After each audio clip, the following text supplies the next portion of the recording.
નમસ્કાર દર્શક મિત્રો, શિરો સમાચારમાં આપ સૌનું હાર્દિક સ્વાગત છે। અંકલેશ્વર લિટલ હાર્ટ ચોકડી પાસે ગેસ લાઇન ડેમેજ થવાના કારણે ફાટી નીકળેલ આગની લપેટમાં બે કાર અને બે વીજ ટ્રાન્સફોર્મર આવી જતા બળીને ખાખ થઈ ગયા।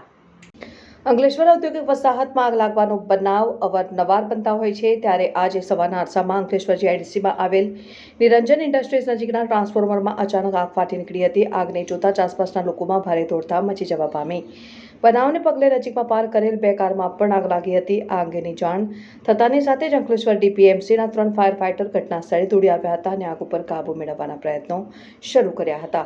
લગભગ 1 થી 1.5 કલાકની જહેમત બાદ આગ ઉપર કાબુ મેળવાયો હતો। દક્ષિણ ગુજરાત વીજ કંપની દ્વારા અંડરગ્રાઉન્ડ કેબલની કામગીરી ચાલી રહી હતી, તે દરમિયાન નજીકથી પસાર થતી ગુજરાત ગેસની લાઇનમાં વંકાણ સર્જાતા આગ ફાટી નીકળી હોવાનું પ્રાથમિક તપાસમાં બહાર આવ્યું છે। રિપોર્ટર મુકેશ વસાવા, શિરો સમાચાર ન્યૂઝ, શિરો। આજે સવારે અંદાજિત 10:30ની આજુબાજુ અમને એક ફાયર કોલ મળ્યો હતો કે એક કંપનીની બહાર એક ડીજીવીસીએલની કંઈક કામ મેન્ટેનન્સ ચાલતું હશે, એ દરમિયાન ગુજરાત ગેસની પાઇપલાઇન નજીકમાંથી જ પસાર થતી હોવાથી એમાં ડેમેજ થયું હતું અને ગેસ લીકના ઇન્સિડન્ટનો અમને જાણ કરી તે વખતે ફાયર નહોતી, પણ પછી તરત જ ક્યાંકથી આ 12 જીબીનું ટ્રાન્સફોર્મર છે તો સ્પાર્કના લીધે આગ પકડી લીધી હતી। તો કંપનીની બહારની સાઈડે 1-2 જે ગાડીઓ હતી એને ડેમેજ થયું છે અને ટ્રાન્સફોર્મરમાં પણ ફાયર પકડી લીધેલી હતી।